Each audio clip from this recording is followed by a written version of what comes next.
Ukraine संकट पर प्रधानमंत्री ने की उच्च स्तरीय बैठक। भारतीयों की सुरक्षित वापसी को तेजी देने के लिए 4 केंद्रीय मंत्री जाएंगे यूक्रेन के पड़ोसी देशों में।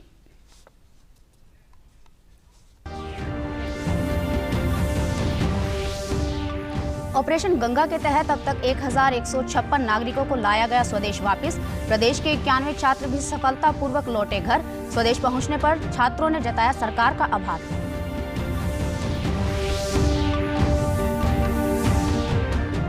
इक्कीस दिन की फरलो अवधि खत्म होने के बाद रोहतक की सुनारिया जेल लौटे डेरा सच्चा सौदा प्रमुख गुरमीत राम रहीम। जेल परिसर के आसपास रही कड़ी सुरक्षा व्यवस्था।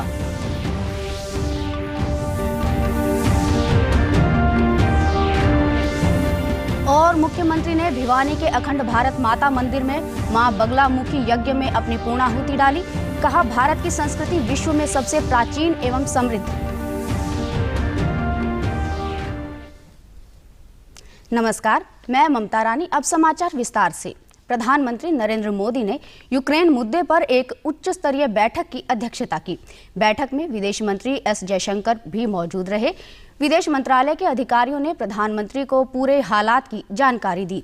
उन्हें भारतीयों की सुरक्षित वापसी के लिए उठाए गए कदमों के बारे में भी बताया गया। केंद्रीय मंत्री हरदीप सिंह पुरी, ज्योतिरादित्य सिंधिया, किरण रिजिजू और जनरल वीके सिंह निकासी मिशन के समन्वय और छात्रों की मदद करने के लिए यूक्रेन के पड़ोसी देशों की यात्रा करेंगे। यह चारों केंद्रीय मंत्री ऑपरेशन गंगा के तहत हर एक भारतीय को स्वदेश वापस लाना सुनिश्चित करेंगे। प्रधानमंत्री ने इस दौरान आवश्यक दिशा निर्देश भी दिए। केंद्र सरकार द्वारा जारी सूची के अनुसार प्रदेश के 1786 छात्र यूक्रेन में अध्ययनरत हैं। यह सूची मिलने के बाद मुख्यमंत्री मनोहर लाल ने सभी उपायुक्तों को तत्काल अपने जिलों के इन छात्रों के परिवारों से संपर्क के निर्देश दिए हैं। ऑपरेशन गंगा के तहत अब तक 1156 नागरिकों को स्वदेश लाया गया है, जिसमें प्रदेश के 91 छात्र भी सफलतापूर्वक घर वापस लाए गए हैं। इस बीच 249 भारतीयों को वापस लेकर 5वीं उड़ान बुखारेस्ट से दिल्ली पहुंची। छात्रों ने स्वदेश पहुंचने पर खुशी जताई और केंद्र सरकार का आभार व्यक्त किया। हाँ, खुश हैं सब लोग। थैंक यू, वापस आ गई। और एम्बेसी ने बहुत हेल्प की। रोमानिया एम्बेसी उन्होंने बहुत ज़्यादा हेल्प की। गुजारिश करते हैं मालिक से, जैसे हमारे बच्चे वापस आई है, सबके वापस आया सही। और सरकार का भी धन्यवाद करते हैं। पैसे चाहे वो ना दे, हमें कोई वो नहीं है पैसे की, पर बच्चे सबके वापस आ जाएं। पहले तो बहुत पेरेंट्स भी बहुत डरे हुए हैं, बच्चे भी बहुत डरे हुए हैं, तो डरने की बात नहीं है। गवर्नमेंट है हमारे साथ, हमें पहुंचा देंगे। मैं नहीं डरी हुई थी बिल्कुल भी। सर, बेटी घर आ गई है, काफ़ी अच्छा लग रहा है। जिस दिन से रशिया ने अटैक किया था यूक्रेन के ऊपर, उस दिन से घर में तो लगा लीजिए कि एक डर का माहौल सा बन गया था। जी सर, हम भारत सरकार ने जो कार्रवाई की है उनकी कार्यशैली से काफ़ी खुश हैं। प्रधानमंत्री नरेंद्र मोदी ने पीएम गति शक्ति के विजन और आम बजट 2022 के साथ इसके समन्वय पर प्रतिभागियों को संबोधित किया। इस साल के आम बजट में घोषित पीएम गति शक्ति राष्ट्रीय मास्टर प्लान पर गतिविधियों को आगे बढ़ाते हुए वाणिज्य और उद्योग मंत्रालय का उद्योग और आंतरिक व्यापार संवर्धन विभाग ने बजट के बाद का अपना पहला वेबिनार आयोजित किया। प्रधानमंत्री ने वेबिनार को संबोधित करते हुए कहा कि इस साल के बजट ने 21वीं सदी के भारत के विकास की गति शक्ति निर्धारित कर दी है। प्रधानमंत्री ने कहा कि इससे रोजगार की अनेक संभावनाएं बनेगी। के भारत के विकास की गति शक्ति निर्धारित कर दी है। इंफ्रास्ट्रक्चर पर आधारित विकास की यह दिशा हमारी अर्थव्यवस्था के सामर्थ्य में असाधारण वृद्धि करेगी।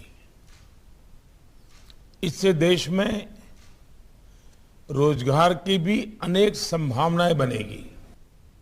DPIIT वेबिनार में प्रधानमंत्री ने कहा कि आज जिस बड़े पैमाने पर हमारी सरकार इंफ्रास्ट्रक्चर डेवलपमेंट पर काम कर रही है, उसमें पीएम गति शक्ति बहुत बड़ी आवश्यकता है। पीएम गति शक्ति के कारण अब हर कोई पूरी जानकारी के बीच अपनी योजना बना पाएगा। इससे देश के रिसोर्सेज का भी ऑप्टिमम यूटिलाइजेशन होगा। साथियों, आज जिस बड़े पैमाने पर हमारी सरकार इंफ्रास्ट्रक्चर डेवलपमेंट पर काम कर रही है। डेरा सच्चा सौदा प्रमुख गुरमीत राम रहीम को 7 फरवरी को मिली 21 दिन की फरलो की अवधि खत्म हो गई है। डेरा सच्चा सौदा प्रमुख गुरमीत राम रहीम को आज वापस रोहतक स्थित सुनारिया जेल लाया गया। इसी के चलते जेल परिसर के आसपास सुरक्षा व्यवस्था कड़ी रही। बिना जांच के किसी भी वाहन को आवाजाही नहीं दी गई। वहीं जेल में कैदियों व बंदियों से मुलाकात पर भी इस दौरान प्रतिबंध रहा। मुख्यमंत्री मनोहर लाल ने आज भिवानी के गांव देवसर के समीप बनने जा रहे अखंड भारत माता मंदिर में आयोजित 7 दिवसीय मां बगलामुखी यज्ञ में अपनी पूर्णाहुति डाली। मुख्यमंत्री ने कहा कि भारत की संस्कृति विश्व में सबसे प्राचीन एवं समृद्ध है। इसे बचाए रखना और आगे बढ़ाना हम सबकी जिम्मेदारी है। उन्होंने कहा कि किसी भी देश की तरक्की वहां की युवा शक्ति पर निर्भर करती है। युवाओं को अपनी ऊर्जा का प्रयोग देश के निर्माण में करना चाहिए। नई पीढ़ी में देश प्रेम की भावना जागृत होना जरूरी है। मुख्यमंत्री ने कहा कि भिवानी में बनने जा रहा अखंड भारत माता मंदिर आम जन के साथ साथ युवाओं में राष्ट्रीयता का भाव विकसित करने का काम करेगा। ये हमारे मन में देश प्रेम की जो भावना जगाता है, उससे हमको आगे चल करके अपनी नई पीढ़ी को ये सारा संदेश देना है, जिसके लिए ये भारत माता के मंदिर की कल्पना की गई। ये विषय एक ऐसा विषय है कि नई पीढ़ी के लिए मन में देश प्रेम की भावना जगाने के लिए ये जो संस्थान है, इसका अपना एक महत्व होगा। प्रदेश सरकार ने कल 1 मार्च से विद्यालयों के समय में बदलाव किया है। अब विद्यालय प्रातः 8 बजे से दोपहर 2:30 बजे तक खुलेंगे। इस संबंध में स्कूल शिक्षा निदेशालय ने सभी जिला शिक्षा अधिकारियों और जिला मौलिक शिक्षा अधिकारी को निर्देश जारी किए हैं। समाचारों में आपका फिर से स्वागत है।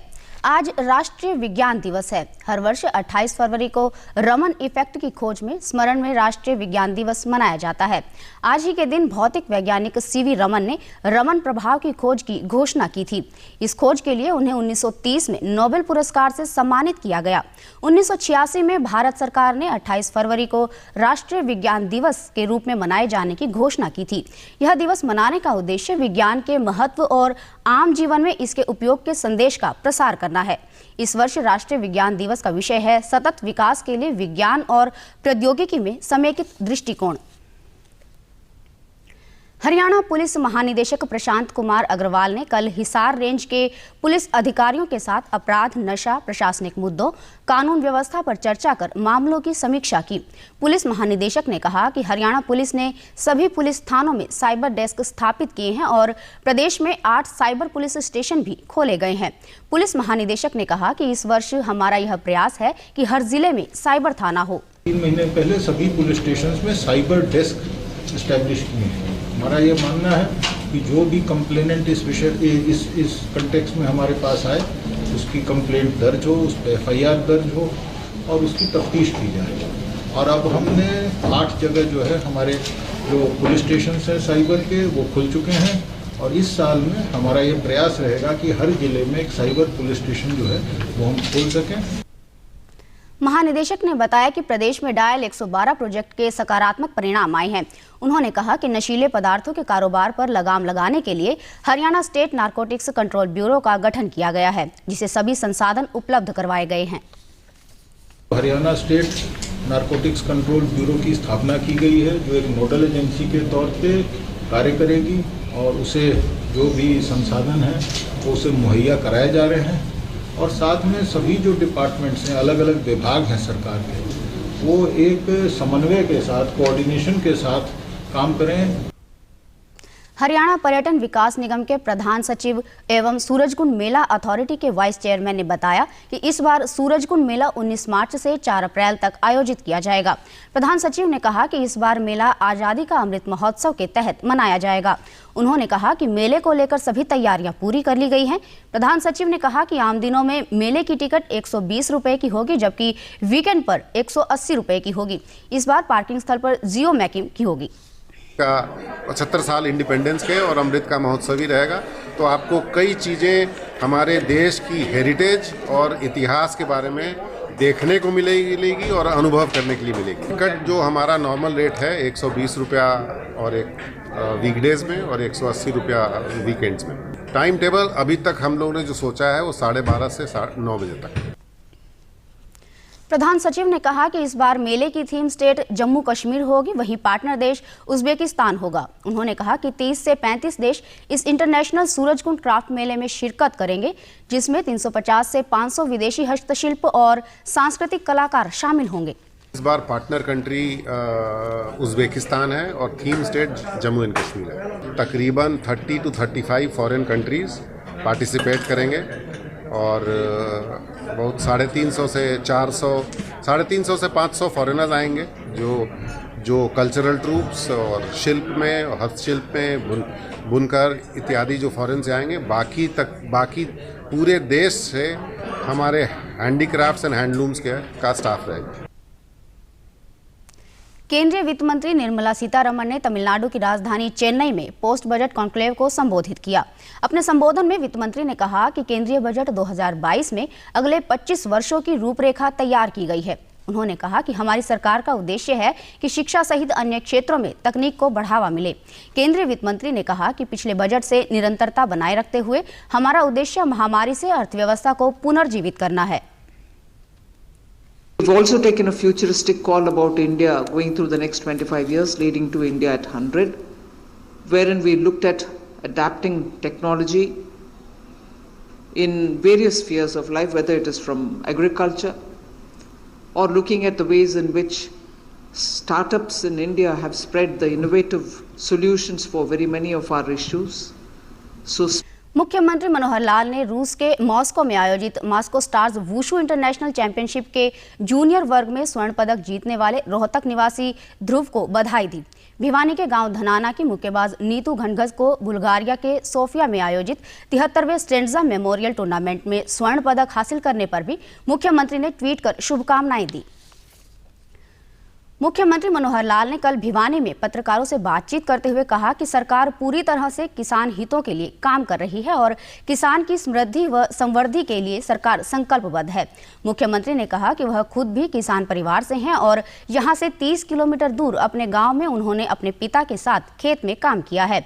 उन्होंने कहा कि ओलावृष्टि के भी गिरदावरी कराई जाएगी और सरकार हमेशा किसानों के पक्ष में खड़ी रही है।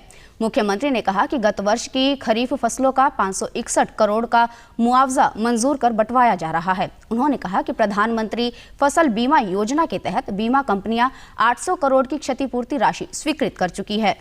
अभी भी हमने 561 करोड़ रुपए का जो पिछला खरीफ की फसल थी उसका मुआवजा हमने दिया है और प्रधानमंत्री फसल बीमा योजना में भी लगभग 800 करोड़ के जो कंपनसेशन है वो पास हो चुका है, जिसके अंदर 250 करोड़ तो किसानों को चला भी गया है।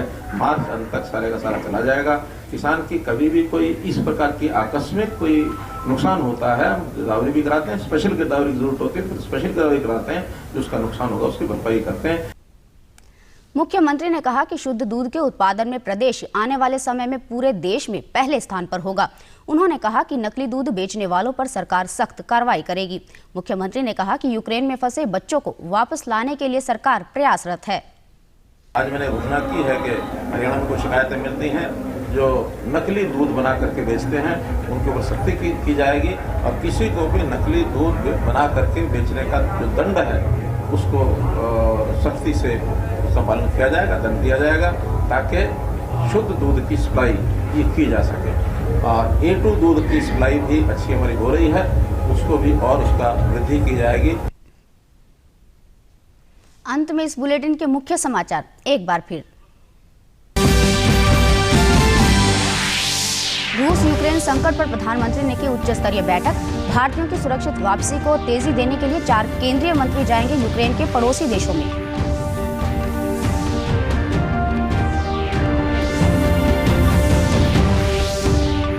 ऑपरेशन गंगा के तहत अब तक 1156 नागरिकों को लाया गया स्वदेश वापस। प्रदेश के 91 छात्र भी सफलतापूर्वक लौटे घर। स्वदेश पहुंचने पर छात्रों ने जताया सरकार का आभार।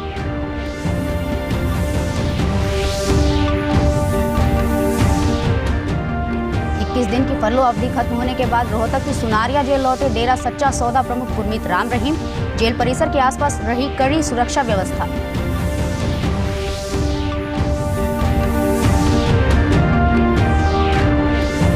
और मुख्यमंत्री ने भिवानी के अखंड भारत माता मंदिर में मां बगलामुखी यज्ञ में अपनी पूर्णाहुति डाली।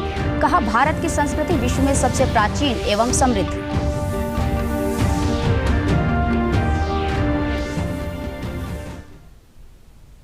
सभी दर्शकों से अपील है कि आप जब भी घर से बाहर निकले तब मास्क जरूर पहनें, 2 गज की दूरी बनाए रखें और एक नियमित अंतराल पर अपने हाथ धोते रहें।